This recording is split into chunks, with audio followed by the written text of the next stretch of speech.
Hello everyone, I am Hrithik Mishra and welcome back to the channel. आज से हम start करेंगे कॉम्पेंसेशन एंड बेनिफिट्स ऑफ। पहले हम अंडरस्टैंड करेंगे इसके बेसिक्स, ठीक है। तो हम देख लेते हैं फटाफट से लर्निंग ऑब्जेक्टिव्स। तो what is compensation and benefits, why is it important, ठीक है। Its objectives and importance as I said. Total rewards framework क्या होता है और कॉम्पेंसेशन के मेजर कंपोनेंट्स क्या होते हैं। So let us begin with what is compensation and benefits. What is CNB? It includes monetary and non-monetary rewards for an employee that they are entitled to get in exchange of the labor services that they give. ठीक है, so it includes the final remuneration as well as tangible services that are a part of their benefits. तो अब easy है, सी से तुम लोग understand कर लो। Monetary rewards that is compensation, financial होता है। बेनिफिट्स जो हैं वो आपकी सर्विसेज होती है, तो नॉन मॉनेटरी रिवॉर्ड्स होती हैं जनरली। जैसे पहला डिफरेंस जो डिफ्रेंशिएट करने के लिए हमने यहाँ दिखाया है, it is compensation is your financial reward, benefits are your non financial reward, ठीक है। जो आपका कॉम्पनसेशन होता है that is subjected to taxation. जब आप अपनी सैलरी स्लिप देखोगे तो it has basic, HRA, personal allowance, so these are subjected to different taxations. But benefits में only some of them are subjected to taxation. जैसे जो आपकी सेविंग स्कीम्स होती हैं, if they are taxed after you get long term capital gain, तो there are some taxation rules. Motive of good compensation is to attract good talent. अच्छा, मान लो कि एक कंपनी है, मान लेते हैं कि एक मैन्युफैक्चरिंग सेटअप है, ठीक है। अगर मैं किसी प्रोडक्शन मैनेजर को 25 लाख रुपए सैलरी दे रहा हूँ, just for an example, when the industry pays 20 lakh rupees salary, तो I will be having a greater amount of talent who is ready to get into my company, right. अच्छे पैसे के लिए कौन नहीं आएगा। Benefits in turn are given to motivate and to retain the employees. अब अगर मैं हेल्थ बेनिफिट्स प्रोवाइड करूँगा, लाइक यूएस में अच्छा हेल्थ ट्रीटमेंट पाना इज़ वेरी कॉस्टली, बट इनके what if the company is paying for your health benefits, तो that will help to engage the employees, that will help to retain the employees, right? That is why good kind of benefits are given. Objective and importance की बात कर लेते हैं।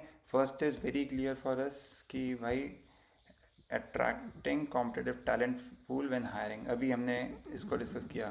Production engineer comply with local and national governments compensation benefits norm, ठीक है।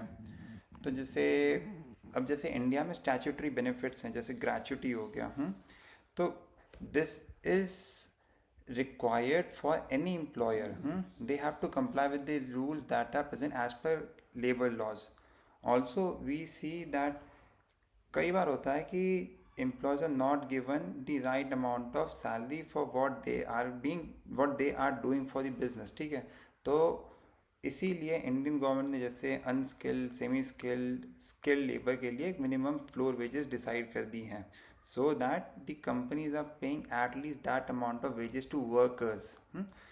ये मैं workers की बात कर रही हूँ, हमारी बात नहीं कर रहा, ठीक है। तो अच्छे कॉम्पनसेशन या कॉम्पनसेशन बेनिफिट्स जानबूझ के प्रोवाइड कर, जैसे बोनस एक्ट है हमारा। तो बोनस प्रोवाइड करना, गुड एम्प्लॉय ब्रांडिंग, अच्छा पे करेंगे तो इट बिकम्स एवरीबडी चॉइस कि भाई वो उस कंपनी में काम करें, ठीक है। Amazon is known to pay very good. अच्छा, जब मैं एक इंजीनियरिंग ग्रेजुएट था तब I use to think what are the companies that pay good. मैं देखता था काफ़ी लोग अमेजोन के लिए एम कर रहे थे। I was from a chemical engineering background, तो I was able to understand because these are the companies that pay you a lot. उसके बाद when they pay you a lot, people are really interested to know what the culture is, what they do, what are their products. मतलब वो employ branding के लिए आपको एक front खोल देता है। Fair treatment to employ based on the labour they provide, true true true. इसके इसलिए इंपॉर्टेंट है, different job at the same level require different compensation, hence to assess this CNB is important, true true true. जैसे अब देखो, अब मैं HR की बात करता हूँ, ठीक है। तो HR में भी काफ़ी सारे रूल्स हैं। आप ऐसा हो सकता है कि मैं एक जनरल मैनेजर हूँ HR में, ठीक है। I have some HR executives who are working below me in the hierarchy right now.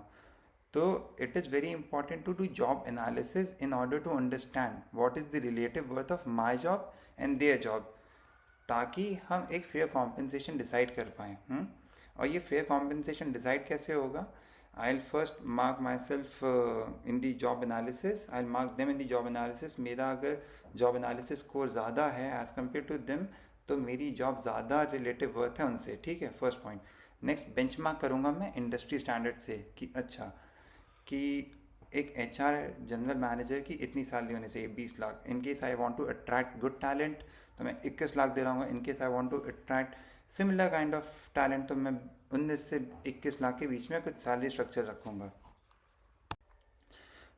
अब हम बात करते हैं टोटल रिवॉर्ड स्ट्रैटेजी की। तो ये जो बड़ी सी डिफिनेशन है देखते हैं।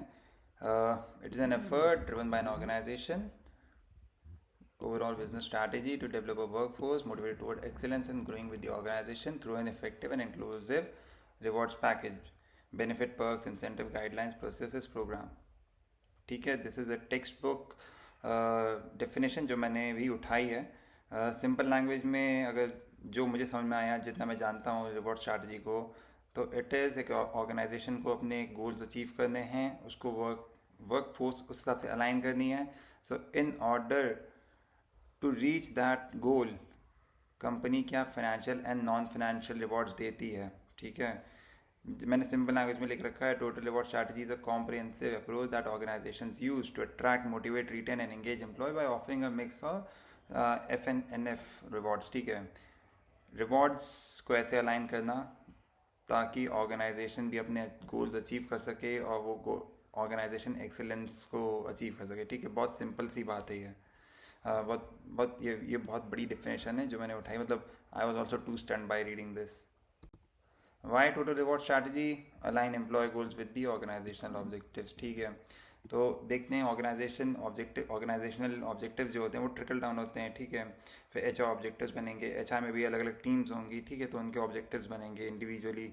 फिर टीम्स के भी टीम्स के जो मेंबर होंगे उनको अचीव करने के लिए कुछ कुछ स्मॉल अमाउंट ऑफ गोल्स दिए जाते हैं, ठीक है। So this how alignment of employ goal with organisational objectives enhance employ engagement and productivity, ठीक है। अगर बेनिफिट्स अच्छे होंगे, डेवलपमेंट होता रहेगा लोगों का, अगर उनको कैरियर प्रोग्रेशन मिलेगा, लर्निंग सीखने के लिए नई नई अपॉर्चुनिटीज़ मिलेंगी, then people are more than happy to stay in an organisation. Support talent acquisition and retention, ठीक है। गुड कॉम्पनसेशन बेनिफिट्स आपको अट्रैक्ट करने में हेल्प करेंगे। बेनिफिट्स वेलबींग एंड रिकग्निशन आपकी रिटेंशन में हेल्प करेंगे। True promote a positive employ brand, definitely, क्योंकि अगर अच्छा कल्चर होगा, अच्छे बेनिफिट्स मिलेंगे, अगर वेलबींग का आप ध्यान रखोगे, लोगों को उनके हिसाब से काम करने दोगे, अगर डेवलपमेंट दोगे, तो लोग अच्छा लिखेंगे आपके बारे में, अच्छी बातें होंगी। एज एन एम्प्लॉयर आप अपने आप को अच्छे से पोर्ट्रे कर पाओगे, people will like to talk about the organisation, and I think that directly affects your employer brand. Ensure fairness and equity in rewards. True. It makes you in a competitive space with your industry competitors. Definitely अगर आपका total reward strategy अच्छी होगी तो आप हमेशा एक step ahead रहोगे अपने कॉम्पिटिटर्स से in getting good amount of talent. So एक बिजनेस को केवल बिजनेस फ्रंट पे लड़ाई नहीं करनी होती है अपने कॉम्पिटिटर्स से, but also on the talent front. तो in order to have good amount of talent हम ये कर सकते हैं, having a good total reward strategy. Easy में बात कर लेते हैं कंपोनेंट्स ऑफ कॉम्पनसेशन। आपकी जो नेट सैलरी होती है उसके बहुत सारे पार्ट्स होते हैं। अगर आपने सैलरी स्लिप देखी है या नहीं देखी तो हम लोग अगली वीडियो में उसको भी कवर करते हैं। तो बेसिक सैलरी जो होती है that is 30 to 40% of your 30 to 50% of your generally CTC, ठीक है। तो जैसे मेरी ग्रॉस सैलरी 50,000 रुपये है, तो मेरी बेसिक सैलरी कहीं भी 15,000 से लेके 21,000 तक रहती है। ये कोर होता है एम्प्लॉय के सैलरी स्ट्रक्चर का। ऑल्सो ये आपके जो स्टैट्यूटरी बेनिफिट्स है उसका आपका बेसिस बनता है, ठीक है। जैसे PF हो गया, ग्रेचुटी हो गई, HRA एम्प्लॉयज जी यहाँ लिखा है generally given to employees in a rented accommodation, but yes most of the people have this bifurcation of HRA। Tax exemption मिल जाते हैं इनको इनकम टैक्स एक्ट के अकॉर्डिंग। ये मैं इंडिया के अकॉर्डिंग बात कर रहा हूँ ना। DNS अलाउंस अब पब्लिक सेक्टर में ज़्यादा मिलता है। ये इसलिए दिया जाता है, मतलब जो डेफिनेशन कहती है, it is an adjustment against the inflation to protect the purchasing power of the employ, ठीक है। तो this is the reason why DA is गिवन। कन्वीनियंस अलाउंस अगर मान लो मैं अपनी रोज़ कार से आ रहा हूँ तो मेरा पेट्रोल फूक रहा है, ठीक है, तो मान लो मुझे कंपनी 10,000 रुपये उसके लिए प्रोवाइड कर रही है, तो ये सब चीज़ थोड़ा टैक्स, ये टैक्सेबल में आता है, फुल फुल टैक्सेबल आता है। स्पेशल अलाउंस, अब सैलरी मेरी 50,000 रुपये है, कुछ मेरा बेसिक में 30% मान लो कवर हो गया, ठीक है, मेरा 10 या 15% मेरा ऑफ बेसिक इसमें कवर हो गया, HRA में कवर हो गया, मेरा DA में कवर हो गया, तो बाकी सैलरी जो है मेरी, बाकी की 30-40% सैलरी जो है वो कहाँ जाएगी? वो स्पेशल अलाउंस या पर्सनल पे कह दिया जाता है उसको, तो वो उस सेगमेंट में आ जाती है। नेक्स्ट इज़ परफॉर्मेंस बोनस या वेरिएबल पे। तो ये जैसे सेल्स के लोग होते हैं, तो सेल्स बाय वॉल्यूम अगर उनको करना है, या उनको किस कस्टमर टारगेट या कन्वर्जन जो रहता है, they have to meet that in order to get that performance bonus या variable pay, paid quarterly, half yearly और एनुअली, ठीक है।